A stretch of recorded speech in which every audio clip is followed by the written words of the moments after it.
जी नाजरीन, इस वक्त हम मौजूद हैं आबद महमूद साहब के पास, जो वार्ड 7 से जमात इस्लामी के प्लेटफार्म से इलेक्शन लड़ रहे हैं। और ये जो वार्ड है, वार्ड 7 जो है, इस वक्त तमाम लोगों की तवज्जो का मरकज़ है। उसकी वजह यह है कि इस वार्ड से एक पार्टी या PTI, उसके तकरीबन 6 उम्मीदवार मैदान में हैं। और जो जमात इस्लामी से आबद महमूद साहब हैं और नून लीग से अब्दुर्रहमान साहब हैं। उसके अलावा तहरीक लब्बैक के आमिर मुश्ताक साहब हैं। और इस वार्ड में आप देखें क्या होता है। हमारे साथ आबद महमूद साहब हैं। बाकी जो वार्ड के हालात हैं हम इनसे पूछते हैं कि जी इस बारे में क्या कहते हैं। अस्सलाम वालेकुम। वालेकुम सलाम रहमतुल्लाह। बहुत शुक्रिया राना इकराम साहब, आप हमारे पास तशरीफ़ लाए और हमारा इंटरव्यू आप ले रहे हैं। जो सूरत हाल है इस वक्त इलेक्शन के हवाले से, ज़ाहिर है ये कैंटोनमेंट बोर्ड का जो बल्दियाती इलेक्शन है, इसमें तमाम पार्टीज़ ने अपने उम्मीदवार ज़ाहिर है वो इसमें उतारने हैं।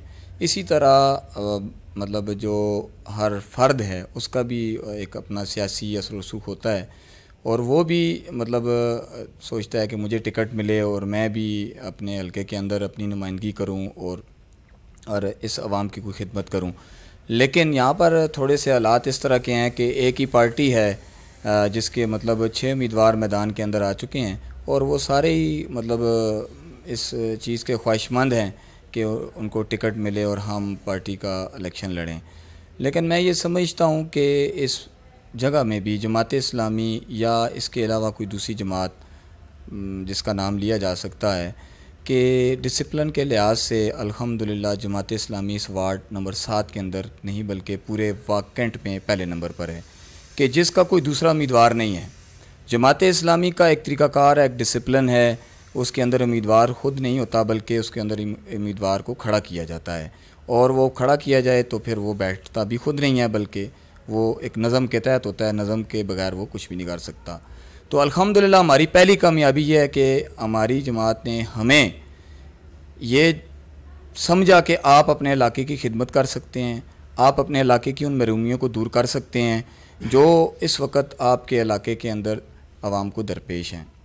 तो जमात इस्लामी ने मुझ नाचीज़ को इस वार्ड नंबर 7 के अंदर इस सियासी दंगल के अंदर मुझे उतारा है, जहाँ पर आप जैसे आप फरमा रहे हैं कि मतलब बहुत ज़्यादा रश डला हुआ है और बहुत ज़्यादा गहमा गहमी है। हर उम्मीदवार चाह रहा है कि उसे टिकट मिले और वो इलेक्शन में हिस्सा ले।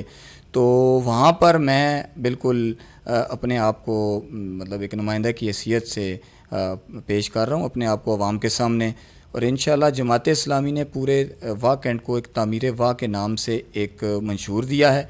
हमारा वादा है इंशाअल्लाह कि अगर अवाम ने हम पर एतमाद किया, हमारे उम्मीदवारान को कामयाब किया, तो इंशाअल्लाह इस वार्ड नंबर 7 नहीं बल्कि इस पूरे वाकंड को हम इंशाअल्लाह इसका नक्शा चेंज कर देंगे।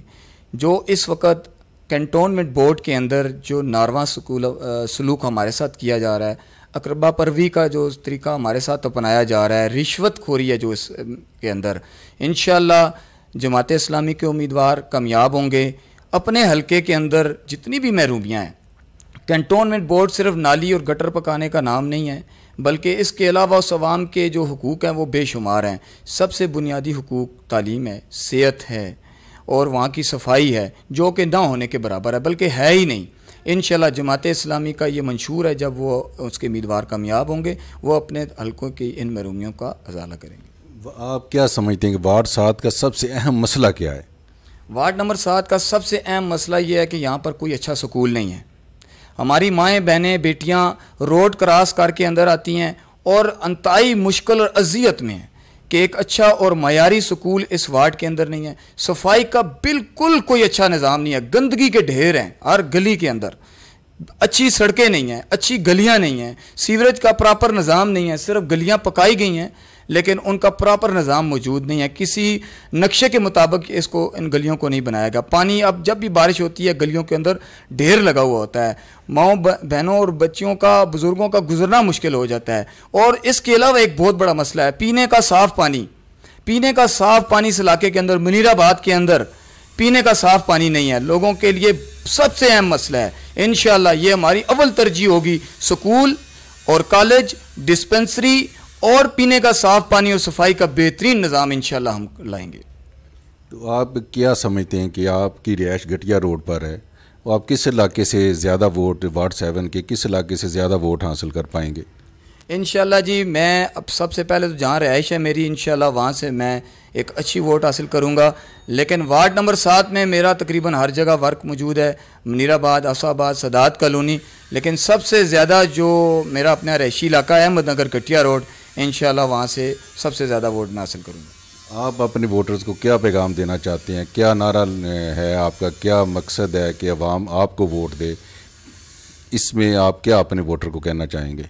मैं वोटर से यही कहूँगा मुख्तसर कि 70 सालों को आपने जिन लोगों को आजमाया, जिन पार्टीज़ के लोगों को अपनाया, उन्होंने आपको वार्ड नंबर 7 को या वह कैंट को कोई ऐसे मिसाली वह कैंट नहीं बनाया कि अब वो आपसे वोट मांगे। अब भी वो आपको गटर और नाली का झांसा दे रहे हैं।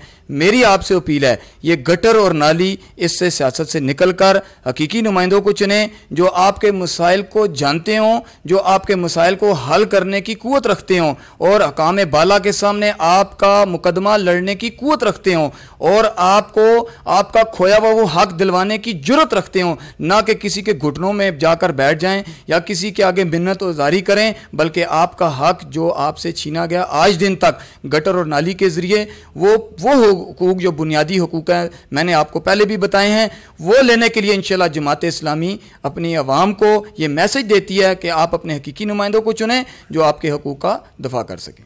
जी नाज़रीन, आपने आबद महमूद साहब की बातें सुनी और मैं ज़ाती तौर पर इनको जानता हूँ। जे सियासत में इस इलेक्शन लड़ने से पहले भी आवाम की खिदमत में पेश हैं। सस्ती रोटी हो जाए, जे रमज़ान शरीफ में सस्ती इफ्तारी हो जाए, मसलन बहुत से काम जे खिदमत खलक के करते रहते हैं और बहुत अच्छे नौजवान हैं। अब आपके पे छोड़ते हैं कि आप इनका चुनाव करते हैं कि नहीं करते हैं।